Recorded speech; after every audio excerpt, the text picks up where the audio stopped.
Hello everyone, it's Margot from Nacho Mama's blog and other places, San Diego. I am back at the beach. My sister and her son just left. She was here for a week and I am exhausted. She lives in New York City, and I remember Todd and I lived in New York City for about 10 years. And it's true, you do get this like pace of life, and I remember when I used to come home, when I lived in New York and I used to come home to San Diego to visit my family, I would have this long list of things that I wanted to do. Like, I want to go here and I want to go there and I want to eat at this restaurant and I want to try da. And I would come home and like be going at this New York speed, and I would get everything done in the first like 36 hours and then be like, well, now what? Oh my God, we went everywhere. Went to the beach, went to the swimming pool, went to the zoo. We went to the night zoo, which is a cool thing here in San Diego that happens in the summertime. And anyway, so I am back at the beach. Just have a little time to myself, take a walk.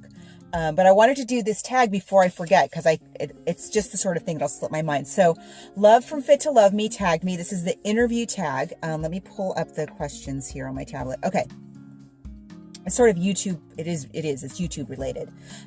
20 questions. And if you would like to do this tag, please do. And let me know, tweet me or whatever, because I would love, or put it in the comments, put the link to it. Because these are really interesting questions, I thought, which is one of the reasons why I want to do this tag. Question 1, how did it feel to make your first video? It was a long time ago. It's still on here.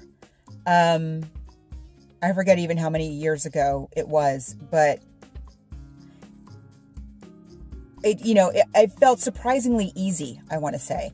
And the video is about like, hey, why don't you I'm still surprised all these years later that more bloggers in particular don't take advantage of YouTube and doing videos. It is the most amazing. Well, we know, if you're on here watching this, already.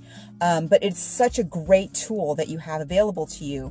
And especially for those of us who are professional bloggers, like I said, I'm always stunned that more people don't do videos. Question 2, did you show anyone your first video when you uploaded it? I don't think I did. Apart from the internet, I don't think I did.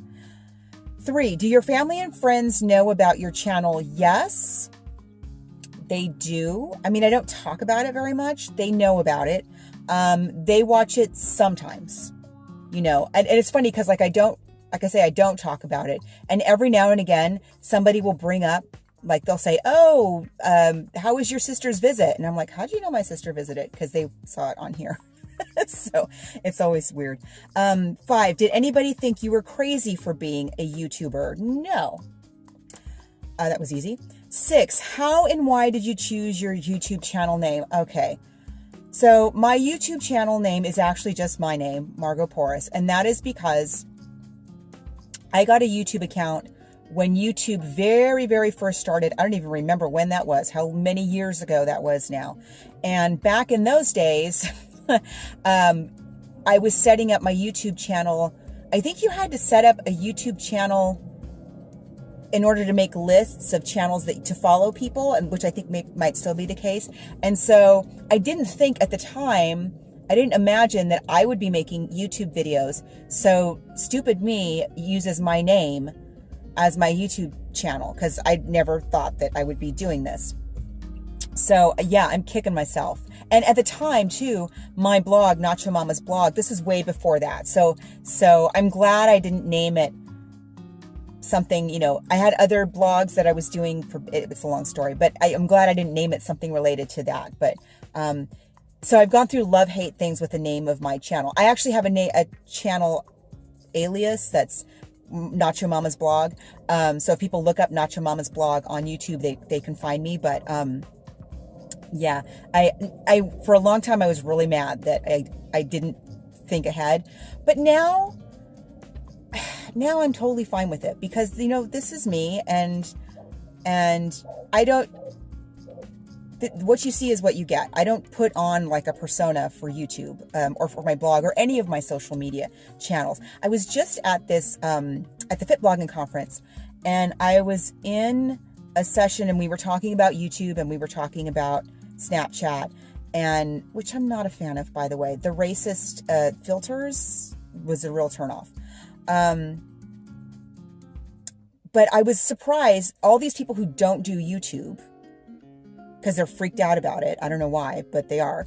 And they like Snapchat, and they say stuff like, I like Snapchat because I can just be myself. I don't have to worry about like looking this way or putting on, you know, a show for this or that. And I'm like, why are you doing that anywhere?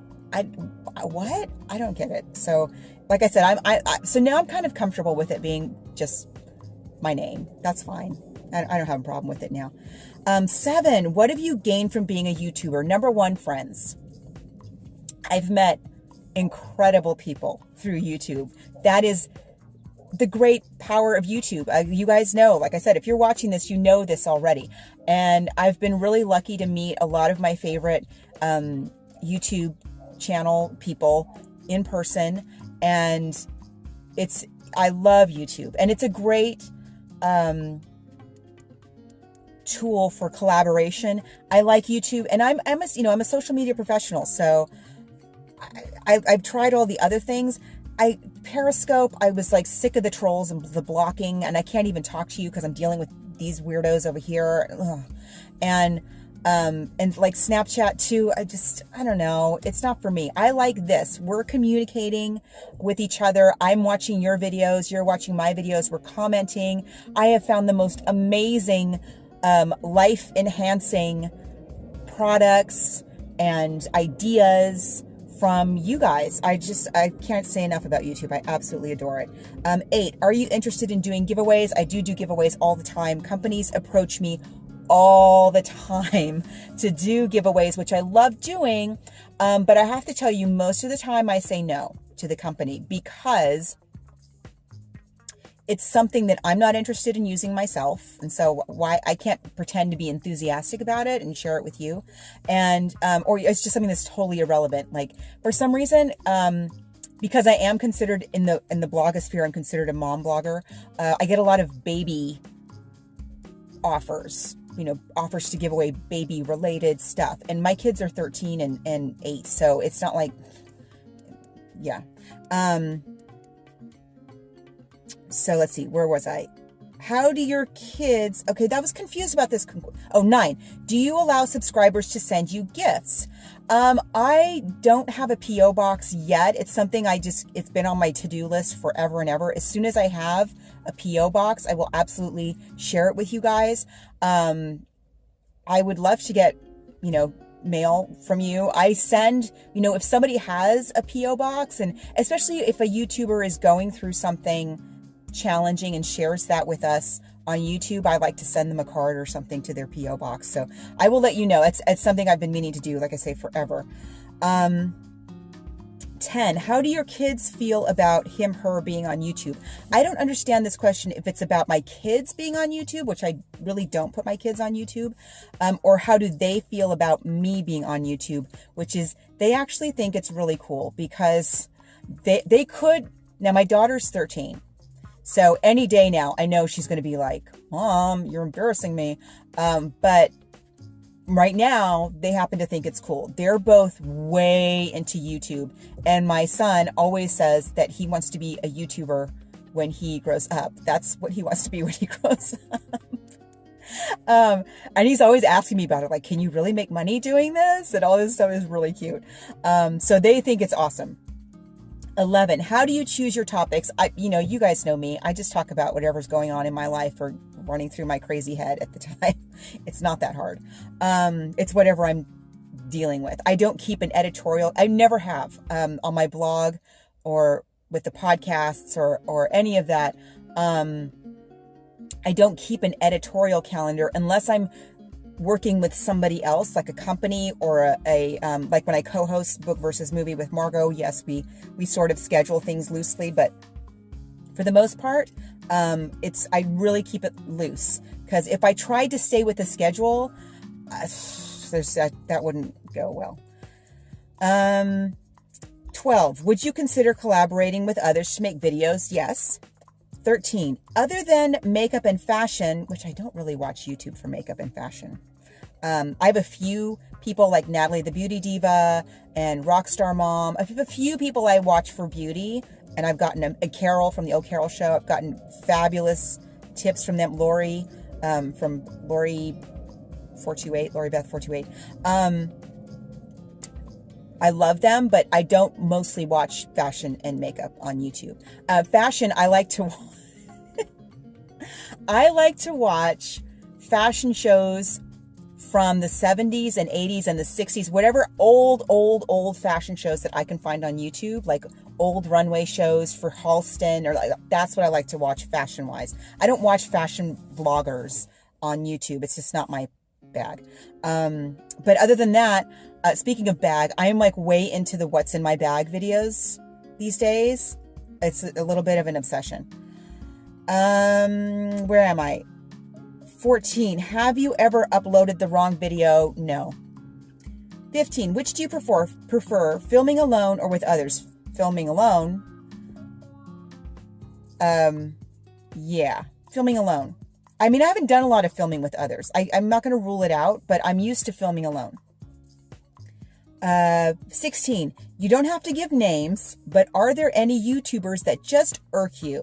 If so, what about them irks you? There are not in particular YouTubers that bother me. These are my pet peeves about YouTube. Here we go. Number 1, because I listen to YouTube a lot. You know, when I'm walking, I keep it on, you know, because I have that background play. I hate when the video goes like this. There's the opening music. And then it goes, hi, today we're going to take a look at what's inside my Michael Kors satchel. And I want to see. That makes me crazy. Crazy. Check the volume on your music, please. And watch your video. If I can't hear you with the phone turned all the way up, somebody's car alarm is going off at the beach. That makes me nuts. Nuts. That's my main pet peeve about YouTube, is people not listening to it to see if we can hear and understand you. I mean, I talk loud, I know that, but, and keeping the music too loud compared to the volume of the voice makes me nuts, makes me crazy. That's the main thing. That's really my main pet peeve. Other than that, I love that people are themselves on YouTube. I don't care about your, you know, whatever. I like to hear what people's like individual turns of phrase that they use on a regular basis are, and their kids in the background. Even that doesn't bother me. I like it. I think it's kind of cool. That's my main thing, is the sound, because it's important. Sound is important. I would even rather have the sound be okay than, I don't care even about the video quality that much. You know, we're not here to be filmmakers. That's not what YouTube is about. Okay. Number 17. What is some general advice you would give to someone wanting to start a channel? Of course, it's just do it. People don't understand how low risk this is. People think it's like set in stone for the rest of time, and it kind of is, but it's so low risk. It's so low risk. If you don't like your video, or you decide later you feel differently about whatever it was that you talked about, you can take it down. It's not the end of the world. It's totally fine. What happened to my questions disappeared? Okay, here they are. Sorry. Almost done. We're almost done. Have you thought about transitioning from YouTube to your own website? No, I actually did it the other way around. I already had the blog, and then I branched into the YouTube thing. And 19, what are some opportunities that you have gotten because of YouTube? Lots and lots of sponsored posts and stuff like that. I've definitely speaking engagements, stuff like that. But something I want to tell you about, because hopefully you won't go digging all the way back in my archives, but if you were to look at the dates of my videos, you will see there's a big gap there from when I very first started, and like, oh, this video thing is kind of neat. And I could tell, because I watched my videos back, that I wasn't feeling completely comfortable on camera at first. And it's funny because Love from Fit to Love Me tagged me to do this video, And she talks a lot about the law of attraction. I'm a big believer in it. And when I very first started doing YouTube, I was like, you know, I wish I could learn how to relax more on camera and not worry so much about like what my face looks like, or is my bra strap showing, or anything like that. And not get too hung up on that, so that I can just relax and talk to people. And I was sort of thinking about that, like, how could I find a way to learn? Like, there wasn't any tutorials about this sort of thing in those days. And I thought, I need to find a way that I can learn how to become comfortable on camera quickly. And if possible, like, I don't have a lot of time to devote to taking a course. At the time, I didn't. I think I had a baby. And so what I would like to do is to like learn how to do that, but make money at the same time, which was crazy, was a crazy notion at the time. And I was thinking about this for like a couple of weeks, I remember. And then a friend of mine who at the time worked for She Knows, and She Knows is the site that puts on Blog Her now. She Knows and Blog Her are the same site now. She worked for She Knows, and she, out of the blue, she sent me a message on Facebook, and she said, listen, She Knows is casting a new web show about moms, and I think you might be, because she knew me offline. Okay. She said, I think you might be a good fit. Could you think you might be interested in going out for this? Send us like a bio video. And my bio video wasn't that awesome or anything, but anyway, I got it. So immediately, and this was a daily show. So they sent me the equipment. They sent me the camera and the lighting and everything. They sent me the topics to talk about. They were mom-related topics, like, you know, has any mom ever shamed you in public? Stuff like that, you know. And so I had a deadline. I had these deadlines that I had to meet. So I didn't have time to think about like, is my hair out of place? Or there's no time. Make the video, send in the video. It's got to go fast. And there's a good chunk of money at stake. This was a major source of income for me for, I forget how many years I did this show. It was called the Monologues Show. And it was 4 to 6 of us moms talking on camera, just like this. And then every month there would be a new celebrity mom. So there would be like Cindy Crawford or Melissa Rivers or Candace Cameron, whatever her last name is now. And it was like, time's a wasting. So I had to just get over it and hurry up and talk. And so it helped me so much. I can't even tell you. And you can do that with YouTube. You know, you might not make money at it right away, but it's helped me so much. One, to just relax. I don't care that this is showing. I really don't care. I don't care. And because I'm busy talking to you, that's more important.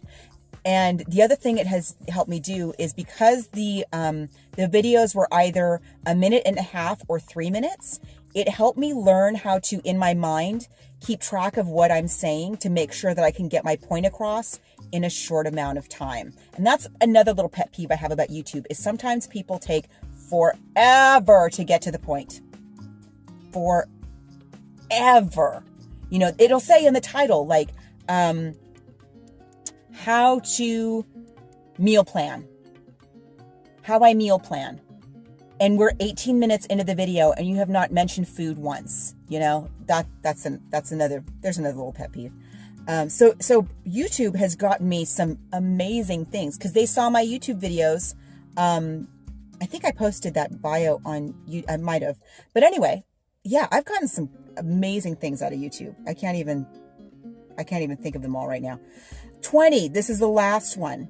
When you first started, how did you get the word out? I didn't. I just, and I don't now. I don't really promote.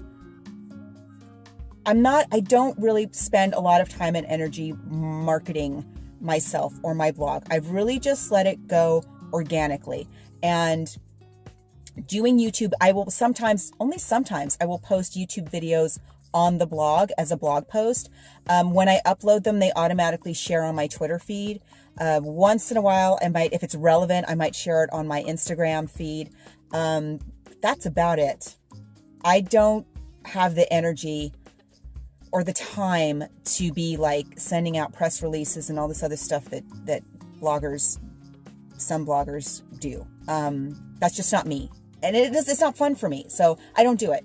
And running my blog and my channel my way has really worked for me. So I think you can go ahead and do this the way that you want to do it. Just because some successful blogger or vlogger is doing their thing their way, it doesn't mean that you have to do that to be successful. You can find your own way. Because again, YouTube especially, so low risk. I can never make people understand how low risk it is. Because it's all just about us communicating with each other. It's just a conversation. That's all it is. It's very, very easy. So that's it. If you think, I would love to, like I said, if you do this tag, like you can read this, right? Here's my blank tablet. Do you want to do the blank tablet tab? No, if you want to do the interview tag, I got up too early this morning. If you want to do the interview tag, please do. And let me know in the comments, put the link below, because I would love to see your answers to these questions. I'm going to go take my walk. Y'all have a great week. See you soon. Bye.